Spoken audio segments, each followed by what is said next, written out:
Happy Sunday, happy weekend everyone. Happy Sunday. Nah, teman-teman sekalian, obrolan kita kali ini adalah pentingnya support system untuk cancer survivor ya. Semalam tuh aku mendapatkan rala tuh Mbak Samantha sama Mbak Santi dari temen aku di Instagram. Katanya jangan bilang penderita kanker Mas Dave, konotasinya negatif. Penyandang kanker. Aduh, aku ucapkan terima kasih loh ya untuk masukannya buat kita. Seneng banget punya teman yang bisa sama-sama saling membantu. So we get better every day gitu ya Mbak ya. Oke, kita akan buka obrolan kita dengan kasih kesempatan ke Mbak Santi Persada ya. Mbak Santi Persada dari Love Pink ini tiap tahun ketemu aku. Tahun lalu di pop-up store di Plaza Indonesia ya. Masih hore-hore. Kita belum bisa meramalkan kalau 2020 kita di rumah aja ya Mbak Santi ya. Betul. Mbak Santi cerita sedikit dong buat teman-teman yang mungkin baru mendengar. Apa sih Love Pink itu Mbak? Oke, selamat pagi semuanya. Terima kasih, Dev. Ya, baik. Love Pink ini adalah komunitas perempuan pasien kanker payudara. Nah, kami mendedikasikan waktu dan tenaga untuk menjalankan visi dan misi Love Pink sendiri. Nah, visinya adalah menekan angka kanker payudara stadium lanjut pada 2030, dan misinya ada dua. Satu, mengkampanyekan deteksi dini kanker payudara. Yang kedua adalah memberi pendampingan kepada pasien kanker payudara, penyandang kanker payudara tadi. Nah, jadi kami semua adalah orang-orang yang sudah mengalaminya, dan kami berbagi dengan yang baru terkena, yang baru terdiagnosa. Kami saling memberi dukungan kepada mereka, dan juga tidak berhenti mengkampanyekan deteksi dini kanker payudara. Nah, itulah Love Pink. Nah, ibu-ibu yang sangat bersemangat, Dev, dikala dia membutuhkan sebenarnya support dari orang lain untuk supaya dia tetap survive, dia sendiri bersemangat untuk berbagi pengalamannya. Itulah hebatnya ibu-ibu di Love Pink. Gitu. Okay. Kasih bocoran dong Mbak Santi, as per today gitu udah berapa banyak mungkin kita bisa hitung anggota dari community Love Pink ini Mbak Santi. Pasti banyak yang nonton juga kan live Instagram kita pagi ini kan? Betul, betul.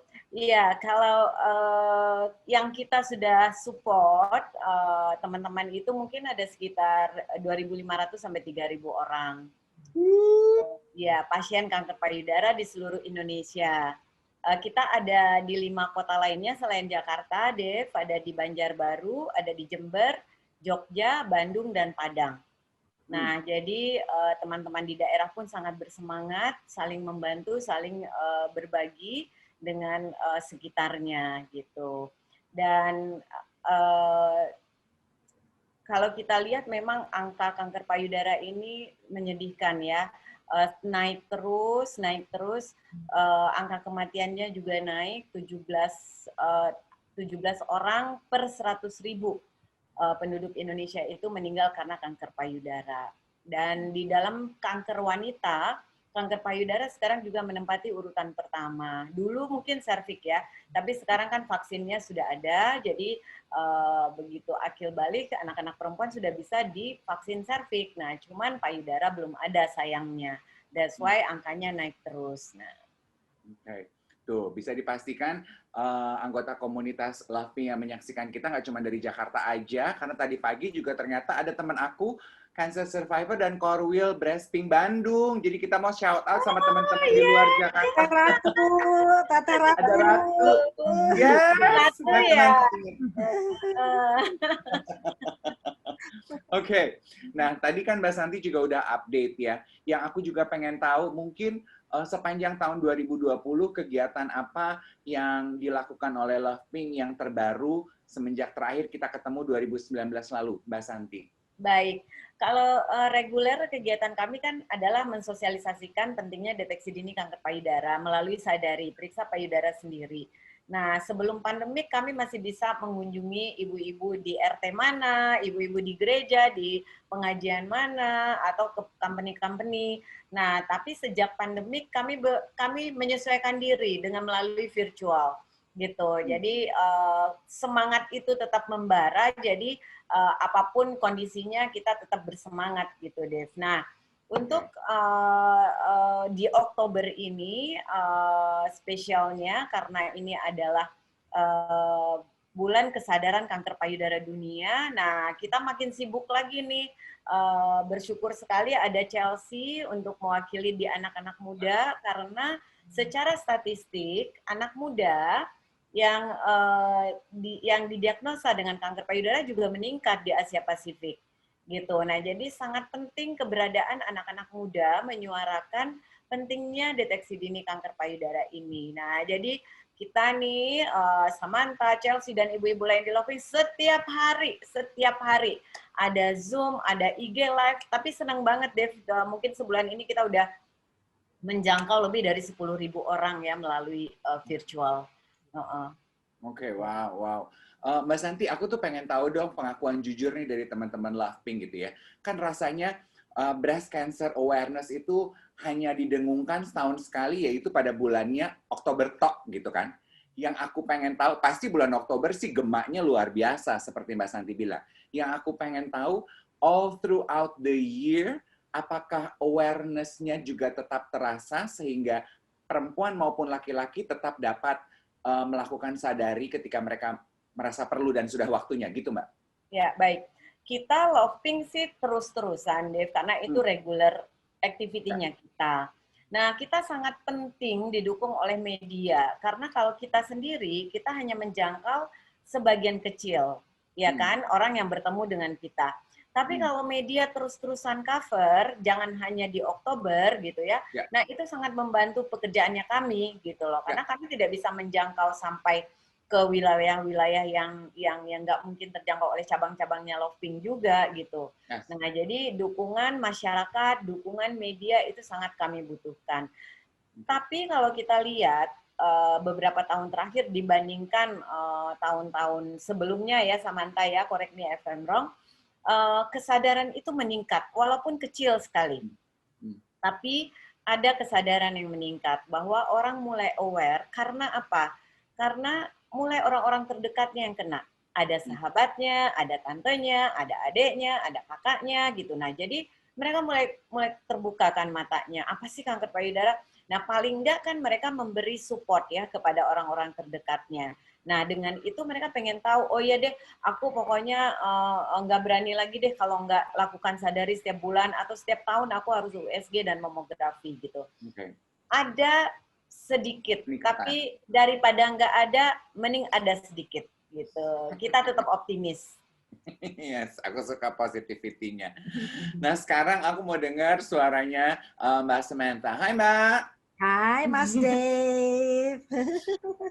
One of our Beyonce, a survivor, kan?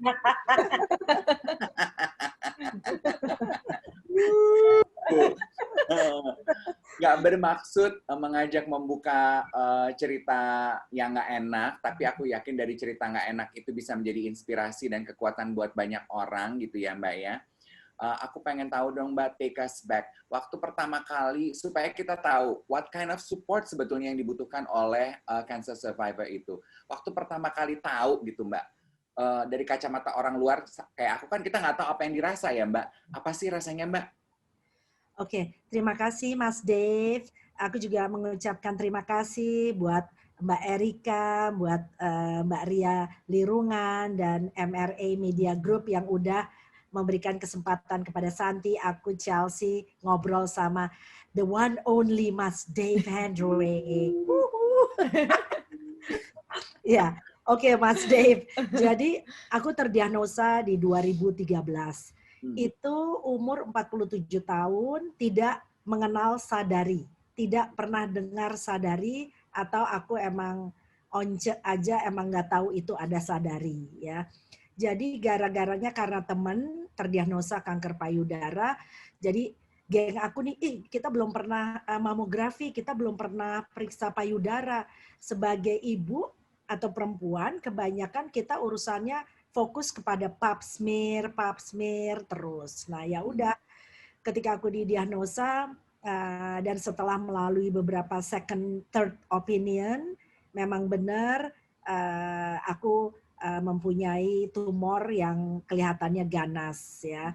Jadi ketika 100% dikonfirm melalui beberapa pre-test gitu, ya tentu semuanya gelap.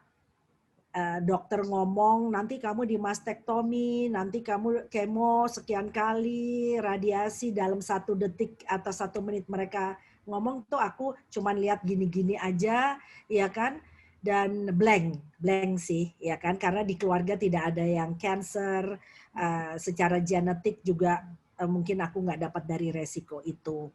Ya. Dalam perjalanannya memang rata-rata teman-teman patient atau terutama aku ketakutan itu ada ya. Cancer dulu identik dengan kematian, kena cancer pasti mati ya. Tetapi ternyata setelah mengenal cancer, setelah cancer banyak sekali harapan. Setelah cancer masih ada kehidupan. Itu yang terjadi sama aku. Tetapi selain mental kita yang kena juga, fisik kita juga berubah, Mas Dave. Ini juga stages kedua yang kita harus alami, di mana sebagai perempuan kehilangan payudara, dan ya memang ada replacement, tetapi kan tidak semua orang sanggup atau mau melakukan itu. Rambut sih hal kecil ya menurut aku, karena ini tumbuh lagi, subur lagi, tetapi banyak sekali secara fisik dan mental kita juga berubah. There's so many new normal yang kita harus jalanin. Itu nggak mudah kalau kita nggak disupport sama my only one sweetie pie dan juga karena demi Chelsea aku harus sehat. Iya dong. Ya. Nah, juga aku disupport sama nih sahabat-sahabat aku, Santi Persada, Madelina Mutia yang co-founder, keduanya co-founder Laughing. Mereka ada buat aku sebelum dan sesudah operasi, sebelum masuk kamar operasi dan sampai saat ini. Jadi kita harus punya ring satu yang support. Kalau nggak ada suami, anak, istri, cem-ceman atau sahabat yang support, susah. Gitu Pak Frederick ya. Dan mungkin itu sebabnya kenapa Lovepink hadir gitu ya Mbak Samantha ya. Karena para survivor ini, teman-teman Bazar sekalian, menyadari pentingnya pendampingan, ya kan? Ketika perempuan atau laki-laki dalam hal ini, siapapun itu, pertama kali mendengar bahwa mereka punya kanker, seperti kata Mbak Samantha bilang, gelap gitu, nggak tahu mau apa, dokter ngomong apa juga, aduh teuing deh ya, gitu. Nah, dengan punya teman-teman seperti Lovepink yang sudah pernah melalui prosesnya dan memahami rasanya, itu pasti akan membantu sekali, ya kan? Iya, iya banget. Jadi 3 layer sih yang kita hadapi. Jadi kaget, ya, shock, terus kemudian mental turun, fisik kita berubah, dan secara ekonomi kita juga banyak sekali biaya yang harus dikeluarkan. Jadi itu 3 layer yang sulit ya kan, harus kita accept. Dan mengenai support, Mas Dave, tadi sempat ditanya di awal, apa sih sebaiknya kalau seseorang dengan pasien terus supportnya kayak apa? Karena kan banyak yang takut salah ngomong, salah apa, ya kan? Kalau menurut aku tentunya kita senang sekali diperhatikan, ya, senang sekali disapa, dibesarkan hatinya, itu kita perlu. Selama pasien mengizinkan orang lain untuk reach out, itu tambah bisa cepat sembuh. Tapi kalau kita keep sendiri, ya, terus diemin sendiri, agak berat ya menjalaninya. Jadi patient juga harus open. Dan yang kedua, support group di samping kita juga jangan memberatkan, membingungkan patient. Stick pada medis, itu utama. Jangan terus kemudian kita yuk makan buah 1 truk, makan akar dari 5 benua, ya kan? Terus apa namanya jampe-jampe, ya kan, siang malam. Nah, please go back to medis karena selama ini secara data itu yang terpenting, itu yang terbaik, ya. Oke. Aku tadi mendengar Mbak Samantha bilang selama pasien memberikan izin, ada baiknya untuk menerima semua perhatian yang bisa didapatkan gitu ya. Jadi untuk orang luar, ketika kita bertanya, kita melihat ada perubahan gitu dalam teman kita, kita sebaiknya nanya aja gitu ya, Mbak, aduh, are you okay gitu, kok I see a lot of changes in you gitu ya.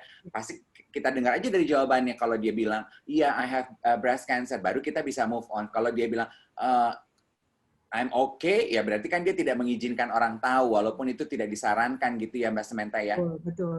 Karena banyak sekali teman-teman yang masih tertutup mungkin, dan it's haknya dia, karena memang mungkin dengan begitu dia melaluinya lebih tenang, itu sih syah-syah juga, tetapi kalau dilihat dari ribuan survivor di Laughing Warriors, they are so open, they are so happy, dan kita bisa membantu dengan lebih baik. Oke. Aku juga ingin dengar suaranya Chelsea pagi hari ini. Hai, Chelsea. Hai, Mas Dave. Good morning. My God, kulit kamu bagus banget. Aku kayaknya udah makan buah 1 truk tuh, belum bisa kulitnya. Chelsea, secara jujur, andaikan Mami bukan seorang cancer survivor, would you know what to do or would you have this kind of awareness, Chelsea?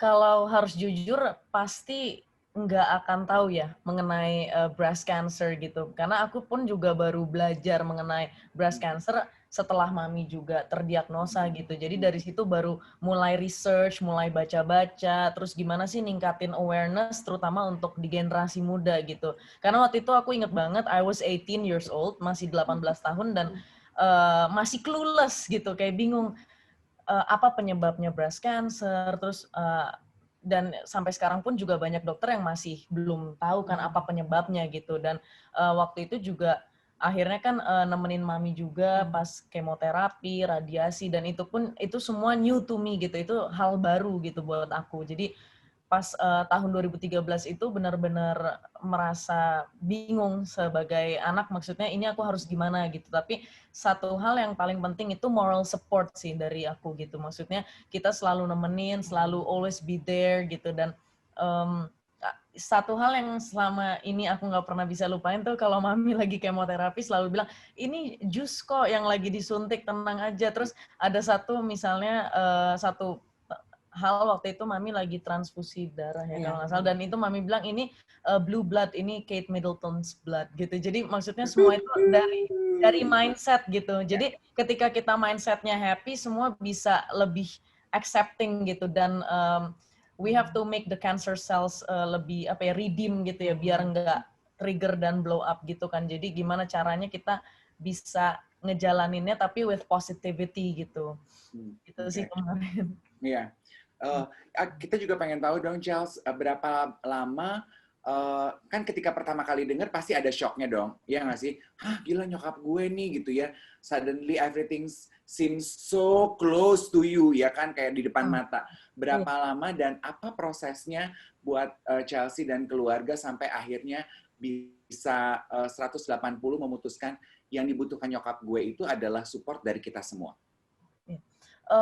Waktu itu karena aku memang lagi di tengah-tengah sibuk syuting juga, jadi kayak harus membagi waktu dan semuanya. Tapi aku yakin bahwa memang moral support is number one, dan gimana caranya kita selalu mendampingi Mami, dan juga di saat itu ya pastinya aku shock, nggak mungkin nggak, sedih banget. Terus waktu itu masih ada Oma juga, selalu ke Oma, terus Oma juga selalu ngomong ke aku gitu, kita harus sabar, kita harus selalu be happy in front of Mami gitu. Walaupun pasti kalau nggak ada Mami kita pasti nangis berdua gitu, aku sama Oma. Tapi di depan Mami kita misalnya jalan-jalan ke mall, kita lihat ke park atau gimana gitu. Jadi kita juga misalnya traveling bareng gitu. Jadi di situ biar ease the mind gitu. Jadi nggak memikirkan hal ke situ gitu, dan memang harus ada distraction yang positif gitu menurut aku gitu. Misalnya do what you love, misalnya ada passion baru,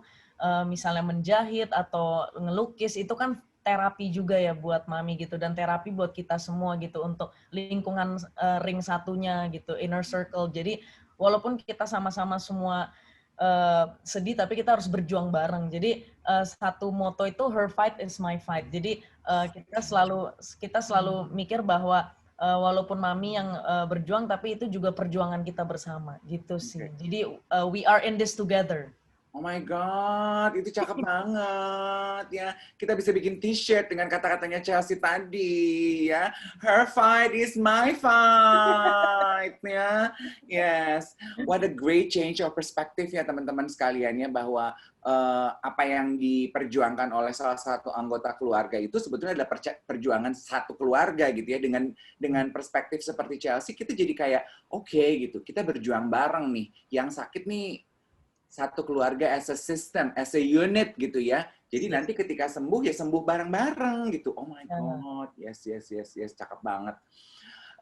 Ada pertanyaan dari Intan nih, teman kita yang menyaksikan live Instagram kita.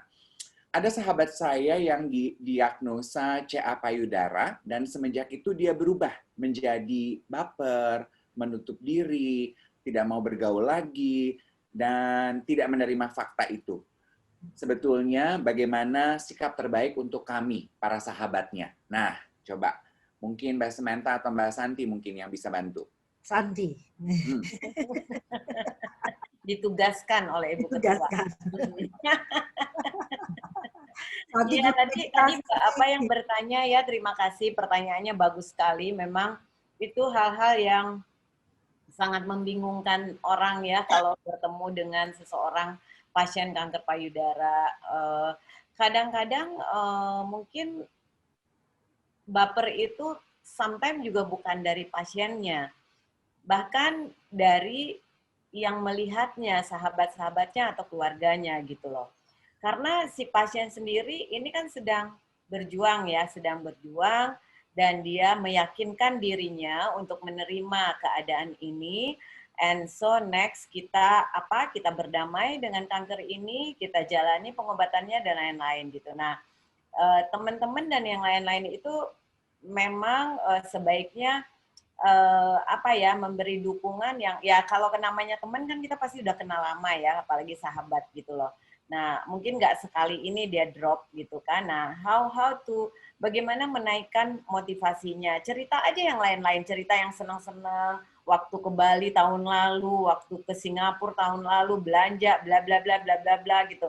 Ayolah, lu cepetan ininya, berobatnya, ntar kita pergi lagi ke Singapura, kemana gitu. Jadi nggak harus topiknya selalu kanker aja. Gitu. Kanker aja, kasihan ya lu ya, terus lu harus ngobat, orang kita aja juga bingung dengan semua istilah-istilah yang ada, dengan semua diagnosa yang ada, kita juga bingung. Nah, better kita ngobrol hal-hal lain yang memang menyenangkan gitu. Seperti Chelsea bilang tadi, ada passion baru. Misalnya, ada kelas lukis di situ, gue udah daftarin lo. Yuk kita ke sana yuk, gitu loh. Ada kelas nyanyi, gue udah daftarin lo di situ. Nah, something like that akan lebih membantu si pasien. Instead of jadi lu ke rumah sakit lagi kapan, gue temenin ya. Jadi lu ketemu dokter lagi kapan. Nah, kalau yang berhubungan dengan itu kayaknya udah too many deh, udah overwhelming kita dengan hal-hal itu. Jadi kita pengen sesuatu yang di luar itulah, karena hidup ini kan berjalan terus yang lainnya. Bukan 100% kanker itu aja kan, Dev. Jadi keluarga kita jalan, anak-anak kita jalan. Ya kan, sahabat-sahabat kita jalan kehidupannya. Tapi emang ada satu sisi yang memang butuh sedikit perhatian lebih dan kita down banget di situ. Tapi banyak yang lain yang akan support supaya kita bangkit gitu. Oke. Good point. Terjawab ya Intan ya. Semoga bisa dilakukan. Kemudian ada pertanyaan berikutnya adalah mengenai kemo. Mas Dev, ya, Mas tambahin Santi aja cepet satu yang tadi pertanyaannya. Jangan lupa pasien itu kan juga dapat obat minum ya, yang dia minum rata-rata 5-10 tahun. Nah, jadi itu menekan hormonal. Ya kadang-kadang kayak PMS ya kita senggol bacok. Jadi ya kan moody. Nah itu kita harus orang di sekeliling harus tahu this is not me, this is the medicine that talking gitu ya kan. So ya itu kita harus lebih sensitif juga teman-teman yang di sekeliling. Itu sih Mas. Okay. Good point, good point. Nah ini pas nih pertanyaannya mengenai kemo soalnya berikutnya dari Denny. Gimana cara menghadapi kemo agar tidak sakit? Makan apa mungkin yang bisa membantu menghilangkan sedikit rasa sakitnya? Any insight? Oke, aku ya. Ya, oke. Kemo ini kan memang merupakan salah satu pengobatan yang terpenting dalam paketnya untuk sembuh dengan kanker payudara. Aku sih nggak pernah fokus kepada sakit ya. Kita nggak. Jadi kalau menjalankan sesuatu, wah kita baca, wah nanti muntah, ini. Nah, mungkin para pasien boleh tahu aja dan apa yang dialami karena memang kemo menjadi momok ya bagi pasien. Nggak mau di kemo karena gue nggak mau gundul, gue nggak mau muntah, gue nggak mau diare ya kan, dan segala macam. Tapi kita sebatas tahu aja, tapi bagaimana justru fokus kepada menguatkan imun sistem. Makan semuanya, makan yang kita suka, punya hubungan yang baik dengan dokter, komunikasikan segala sesuatu ketidaknyamanan dengan dokter, dan bersyukur udah bisa di kemo.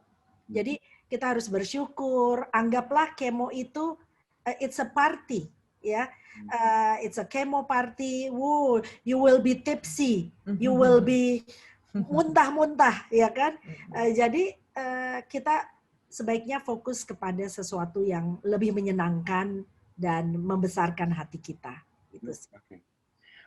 Tadi ada poin cerita dari Mbak Samantha yang menurut aku juga pengen aku bahas kali ini, Mbak Samantha. Tadi kan Mbak Samantha bilang untuk para penyandang kanker itu selain perubahan emosi, ada 3 tahap: perubahan emosi, perubahan fisik, dan perubahan finansial. Walaupun mungkin itu disebutkan terakhir, tapi menurut aku itu juga termasuk salah satu perubahan yang cukup drastis yang bisa mempengaruhi emosi dan kesembuhan para penyandang kanker tersebut ya. Yang mungkin Mbak Samantha bisa bagi insight-nya adalah apa aja sebetulnya langkah-langkah yang pertama kali harus dilakukan when you first know that you got it. Ya, jadi yang pertama ketahuilah kalau urusan dengan kanker tuh biayanya setinggi langit ya. Ini kita bicara dari kocek sendiri, bukan melalui BPJS yang sudah disediakan pemerintah yang luar biasa yang sudah banyak dipakai oleh para pasien. Jadi biayanya tinggi, oleh karenanya ini hubungannya dengan deteksi dini, Mas Dave ya. Deteksi dini is number 1 ya, karena kanker nggak bisa kita tolak, cegah, tapi ketika kita melakukan sadari, periksa payudara sendiri setiap bulan, melakukan screening setiap tahun, ketika diketahui dini, tentunya kan biayanya juga semakin kecil, treatmentnya semakin pendek, mungkin nggak perlu kemo, mungkin nggak perlu mastektomi. Nah, itu hubungannya dengan nilai-nilai ekonomis ya.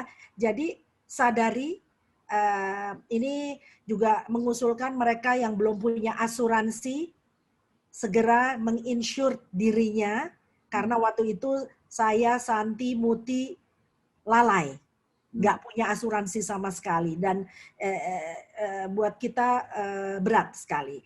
Nah, jadi sadari, lakukan, insure yourself.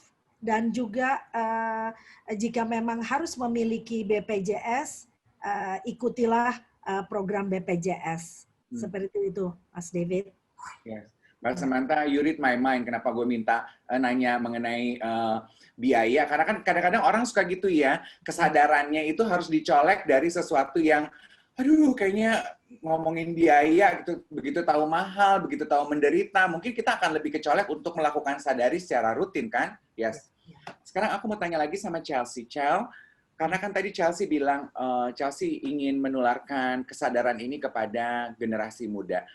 Teman-teman kamu tuh ada yang suka bingung nggak sih ngelihat kamu? Mungkin nggak semua tahu gitu ya latar belakang kamu bahwa mama kamu adalah seorang cancer survivor. Ada nggak teman kamu yang gini, hah, Chel, lu aktif di Love Pink, ngomongin breast cancer awareness, ngapain Chel? Ada nggak yang begitu?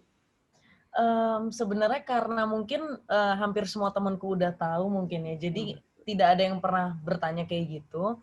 Cuman mungkin lebih bertanyanya ke gimana ya, aku cara sadari itu gimana gitu. Jadi banyak banget anak muda yang masih belum aware terhadap ini, dan banyak yang ya udahlah kita masih muda, nggak usah dipikirin. Banyak yang bilang gitu, tapi ternyata sekarang justru umur 20 tahun banyak yang sudah terdiagnosa dan terdeteksi gitu, ada tumor atau ada breast cancer gitu.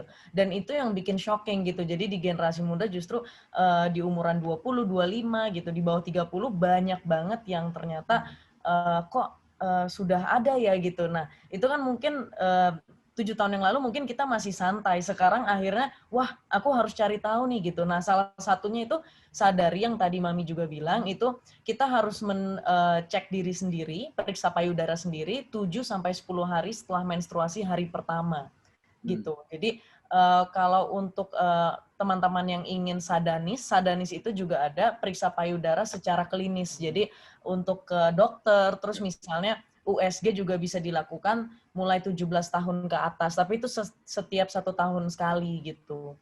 Nah, kalau selain itu sih menurut aku untuk millennials ya terutama, mungkin makan yang sehat seimbang, olahraga yang teratur, terus kita juga harus kelola stres gitu. Dan istirahat yang cukup, itu paling penting sih. Jam tidur gitu, jangan begadang gitu. Dan mungkin lifestyle ya, kembali lagi ke lifestyle masing-masing. Tapi yang paling penting adalah jangan pernah menunda ke dokter kalau udah menemukan sesuatu yang aneh di payudara gitu. Jadi karena kanker payudara tidak mengenal umur gitu. Mungkin banyak orang yang aku masih muda kok, tenang aja, santai gitu. Dan mungkin banyak anak muda yang mungkin juga punya pemikiran kayak nggak mau kanker payudara kan tabu gitu. Tapi harus diingat bahwa kanker payudara itu bukan sesuatu hal yang tabu gitu. Ini memang kita harus bicarakan, we have to speak up gitu. Kita harus spread the awareness, kayak hari ini lagi raise awareness gitu, dan ini penting banget menurut aku. Yes, tuh, ini penting banget. Kanker payudara itu tidak mengenal usia. Jangan dipikir, aduh ya, aku kan masih muda, kata Chelsea ya.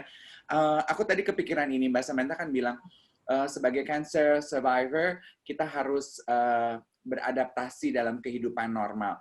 Jadi sebetulnya jargon adapting to new normal di tengah pandemi ini, Jack, kita harus belajar sama para cancer survivor yang udah duluan beradaptasi dengan kehidupan normal ya Mbak Samantha ya. Iya. Pertanyaan saya adalah, ketika sudah sembuh dan beradaptasi dengan kehidupan normal, seperti tadi Mbak Samantha bilang, ada perubahan lifestyle yang disebut sebagai adaptasi new normal dalam kehidupan para cancer survivor. Butuh pembiasaan diri berapa lama dan sulitkah membiasakan diri itu, Mbak? Nah, ini paling seru ya, San, kalau yang di new normal ini nih. Karena gini, Mas Dave, satu, new normal untuk diri kita tentunya kita harus mengaccept our form of body, ya kan? Lihat kaca cuman satu, ya kan? WTS dong, wanita tetes satu kita ya, gitu. Ya, tapi juga melihat the scars. Itu juga buat sebagian orang, it's a lot of journey and story ya. Jadi kami sih di Love Pink sudah biasa melihat itu dan menerima, menjadi when I see a scars, I see life. Jadi itu udah kita accept ya. Oke, body oke. Timbangan Eka naik 12 kilo ya, it's a new normal ya, karena hormon ditekan, menopause dini, kita accept ya, bisa tetap cantik gitu. Nah, yang kedua adalah lupaan ya, yang disebut chemo brain. Nah, jadi kalau Santi sama aku dan teman-teman, ada meeting hari ini, siapa, bagaimana, apa, gitu. Ya udah, ya sampai, bukan meeting di sini, meeting di sana, ya. Meeting di mana, Bintaro, taunya datangnya kemana. Itu jadi di awal mungkin keluarga kita, gila nih kok lu lupa-lupa sih, ya kan? Lu kok gini, ya kan? Tapi akhirnya suami-suami di luar sana, teman-teman di luar sana, ya harus accept karena it's not us yang ini pengaruh-pengaruh dari pemakai obat-obat gitu ya. Nah, terus nah juga new normal apalagi yang melihat hidup ya. This is our second chance. Jadi tentunya kita harus makan yang lebih sehat, seimbang. Terus kedua paribawaan kita yang dulu senggol bacok, kita harus baik-baik, kita harus bersabar, menjadi orang yang lebih sabar. Kalau mau marah, pilih-pilih. Jadi semuanya ternyata kanker it's our guru, ya. Kanker merubah kita ke arah yang lebih baik, dan ini semuanya dirasakan hampir 80% of our members, ya. Jadi there's so many wisdom behind the illness, gitu sih Mas David. There is so many wisdom behind the illness. Aku tuh suka dari tadi ya ketawa-ketawa mendengar ceritanya Mbak Samantha karena I find your change of perspective really inspiring deh Mbak. You can laugh about your stories. I find it very laughable and very heartwarming. Aduh keren banget. Hebat-hebat nih perempuan-perempuan tamu kita hari ini ya. Terakhir pesan yang ingin disampaikan untuk teman-teman yang menyaksikan Brunch with Dave di bazar kita kali ini. Apa dari Love Pink? Mungkin yang mau reach out ke Love Pink bisa DM aja atau melalui mana? Silahkan. Mau Mbak Santi atau Mbak Samantha? Mbak Santi bersaja, please. Boleh. Ya, untuk perempuan-perempuan yang menonton acara ini, jangan lupa melakukan sadari, ya seperti Chelsea bilang tadi, hari ke-7 sampai 10 setiap bulan. Dan kalau untuk yang sudah menopause, tentukan hari, misalnya tanggal ulang tahun, lakukan sadari. Caranya bagaimana di YouTube banyak sekali, gampang. Ya, untuk laki-laki juga tentukan aja, Dev, tanggal gajian kapan. Nah, coba deh diraba-raba. Sebelum meraba dompet, raba-raba dulu dadanya gitu. Ceki-ceki gitu ya. Ketika menemukan sesuatu, langsung mencari dokter bedah onkologi. Ya, jangan ke dokter lain, kalau bisa bedah onkologi biar dicek oleh dia, tapi jangan takut. Benjolan yang ditemukan sendiri 80% bukan ganas. Jadi itu tumor jinak. Jadi jangan stres duluan. Biasanya orang stres, terus nggak mau kasih tahu siapa-siapa, diem setahun, 2 tahun, 3 tahun lewat. Nah, jadi kanker deh dia, jadi ganas dia gitu loh. Nah, jadi early detection itu sangat penting sekali. Jangan tabu bicara tentang kesehatan payudara, sudah sangat umum, misalnya aku bicara sama sahabat laki-laki misalnya gitu ya, dia kan juga punya ibu, dia nanti bakal punya anak, dia punya istri, dia juga harus ingatkan gitu loh. Jadi jangan tabu untuk bicara tentang kesehatan payudara. Ya. Gitu. Sehat-sehat kita semua. Kalau untuk mengontak Love Pink, sosial media kita ada di Instagram Love Pink Indonesia dan di Facebook juga ada. Website kita juga ada, silakan dikontak, silakan di DM. Banyak sekali ibu-ibu yang bersedia membantu menjawab semua pertanyaan di situ. Okay, perfect. What a very perfect ending. Kita ucapkan terima kasih untuk teman-teman yang sudah menyaksikan live Instagram kita kali ini. Thank you for the love, everyone. Untuk tamu-tamu kita, Chelsea, Mbak Samantha, teman-teman Love Pink semuanya. Thank you for the inspiration. Sehat-sehat selalu. Jangan bosan kalau dicolek-colek Bazar Indonesia ya. Ya, anytime. Colek terus dong. Thank you everyone. Have a nice day. Have a nice day. Weekend. Weekend. Bye. Bye. Bye-bye. Bye-bye.